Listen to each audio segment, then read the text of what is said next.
All right, good morning, everyone. Thank you for joining us here today at the Banneker Room in Ellicott City.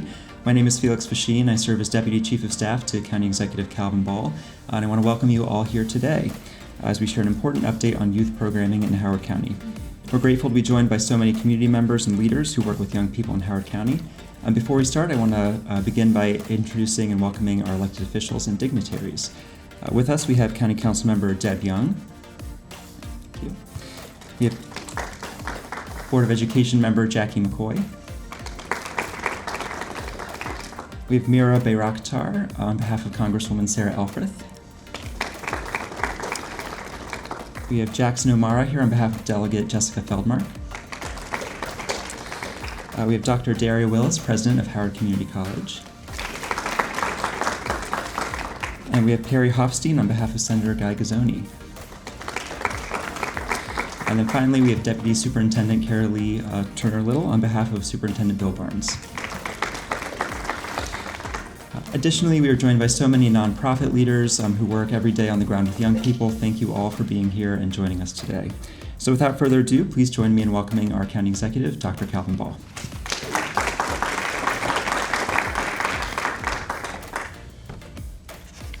Thank you so much, Felix, not only for that introduction, but frankly for all of the work that you do on behalf of our young people in our community. Thank you all for joining us today as we share the progress we're making for our young people. Just last week, so many school doors opened across our great state of Maryland. Howard County welcomed more than 57,000 students back to school from pre-K through our senior class of 2026.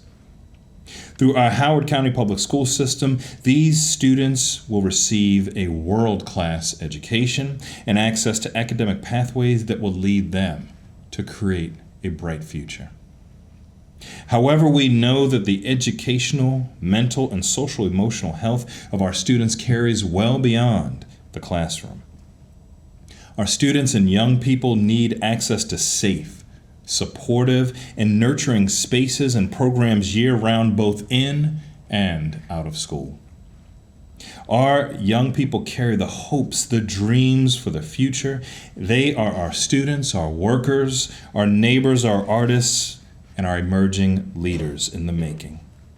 As a community, it is our responsibility to ensure every young person has access to opportunity, safety, mentorship, and fulfillment. And that's why it's important to me that we continue to make historic investments in youth engagement. From summer programming to year-round enrichment, from community centers to leadership councils, we are building a continuum of support that empowers our young people at every stage of their journey.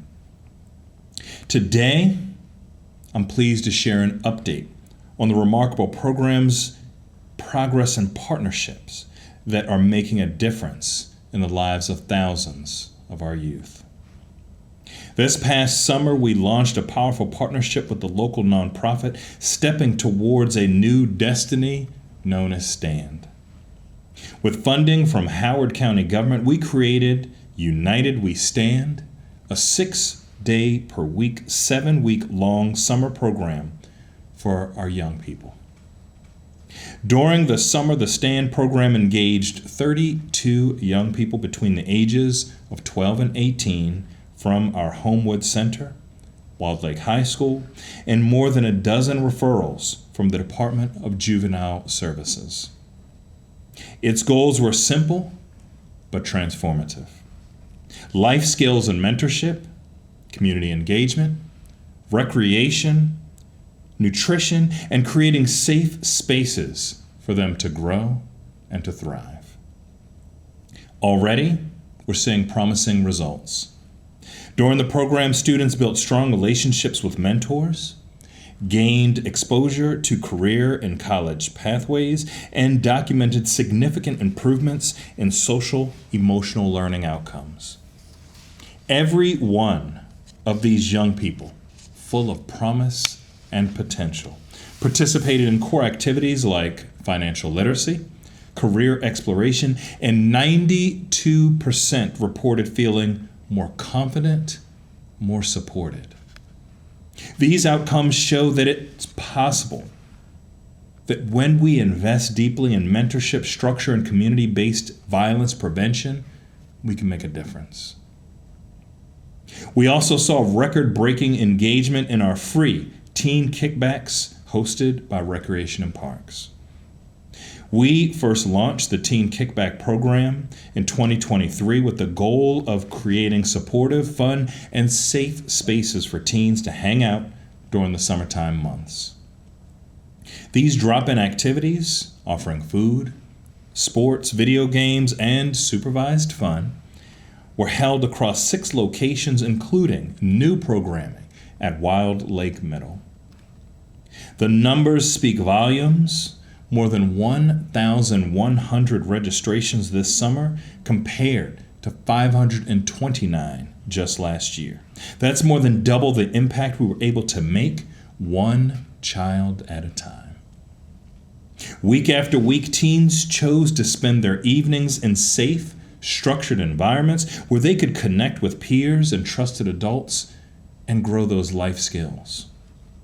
Programs like this reduce risky behavior, improve decision-making, and help those kids feel more rooted in their community as they should.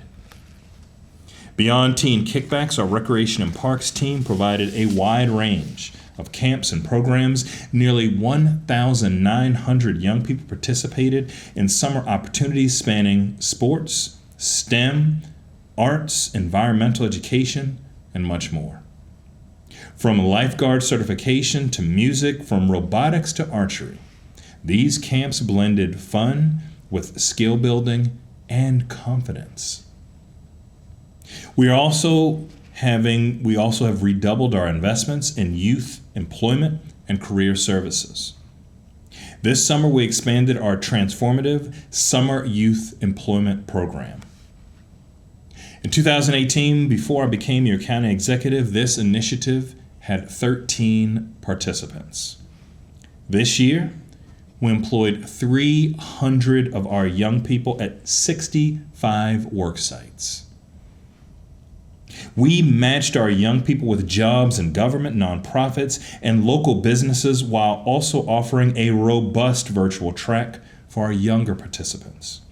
Every person earned $16 an hour, and every participant was treated as a valued employee, building valuable workplace skills. We also incorporated restorative justice practices, individualized career coaching, and Friday workshops on everything from financial literacy to wellness.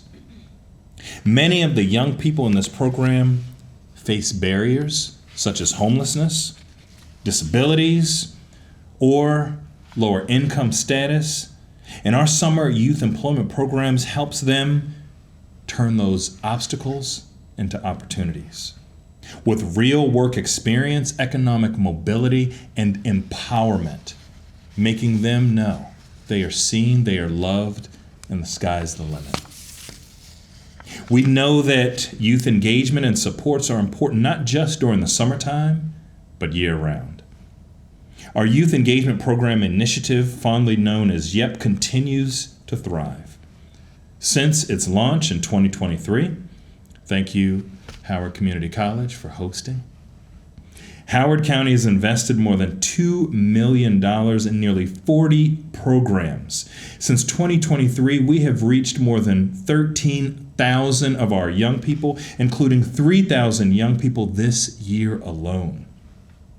In 2025, 33 of our nonprofit partners are delivering free and low-cost programs county-wide. From mentorship to academic support, leadership training to sports, the arts, YEP is building confidence and essential life skills. Our FY 2026 budget directed an additional $500,000 investment to continue the YEP program, and I'm pleased to share today that we are opening the application for our FY 2026 YEP grants.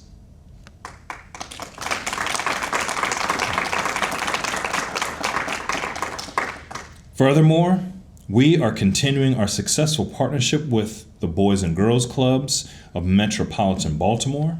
And with the start of the school year, the Boys and Girls Club at the Howard Community College has relaunched since opening just last year. This club at HCC has served nearly 100 of our young people, providing a safe, enriching environment with pathways to higher education. Many of our young people didn't even realize that they too have a pathway to higher education. Of our young people served, more than 30 of those young people from more than a dozen schools regularly attended the daily after-school programming offered by the club. And these are our children, our grandchildren, students, and mentees, the future of our county, our state, our nation, our world, who now have access to engaging, supportive programming. Survey data shows the impact. Nearly 90% of participants feel physically and emotionally safe at the club. That's physically and emotionally safe at the club. And 94% say that they are accepted for who they are. The club is helping young people grow academically, socially, personally, and with no cost to their families. We're also breaking new ground through our strategies to reach an inclusive vision and equitable solutions, also known as HOCO Strives. Since we launched HOCO Strives in 2019, we continue tackling the root causes of the academic achievement gaps. We've invested nearly $6 million to expand after-school learning, summer scholars, workforce readiness, and behavioral health. In just 6 years, Strives have served more than 1,600 young people. And in FY 2026, we committed $850,000 to launch Generation Teach STEAM Academy, a bus circulator, and expanded youth mental health supports. Whether through tutoring, psychiatric rehab, or resiliency programs, HOCO Strives ensures that our students succeed not only academically, but also socially and emotionally. We know that in order to support our young people, we must create safe and accessible public spaces for those young people to gather and thrive. In Columbia, The Source will soon transform the site of the former Columbia Flyer building into a 65,000 square foot hub of activity. This community center, constructed by the nonprofit Columbia Community Concepts, will be complete with a gymnasium, game rooms, a recording studio, tutoring, mentorship, and employment resources for true mobility. This project will provide young people with a safe, modern alternative to just hanging out, while also fueling economic development and community services, as well as a safer community. We anticipate breaking ground with the Columbia Community Concepts team next spring. In Elkridge, we're advancing design and development of our future Elkridge Community Center. This vibrant community space will include a dedicated teen zone, 800 square feet in size, to welcome our young people in the Elkridge area. Furthermore, the teen zone will be designed to expand into the game room, providing approximately 1,500 square feet for teen programming and events. Importantly, the teen zone in our Elkridge Community Center will be co-designed with local youth to reflect their vision and their needs, making sure that they are empowered, their voices are heard and acknowledged, and they are part of their future.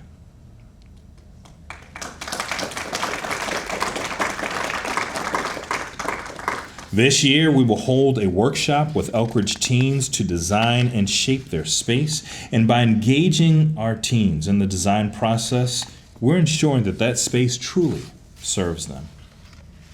Other community amenities at the new Elkridge Community Center For the first phase, we'll have an indoor gymnasium of approximately 20,000 square feet, as well as exterior basketball courts, tennis courts, a playground, and more.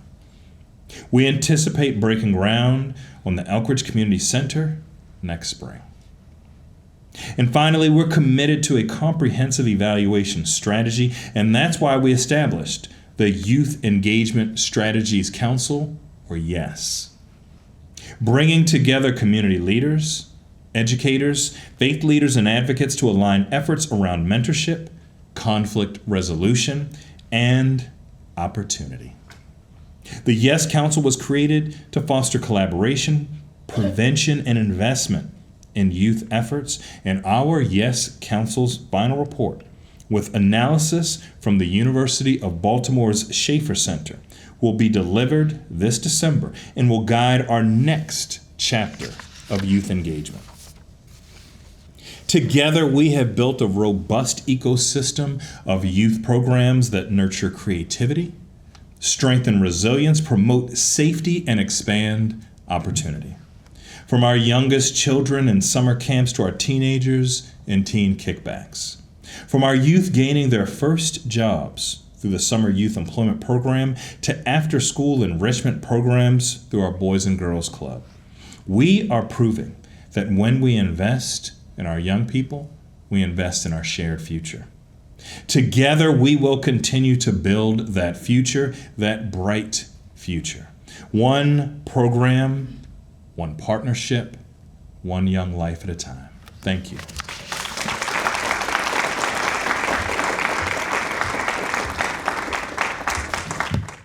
Thank you, County Executive Ball. As the County Executive mentioned, none of this would be possible without all of our partners here today. We are so grateful for your continued work, your continued efforts, and we look forward to continuing youth programs with you. That concludes our press conference. Thank you.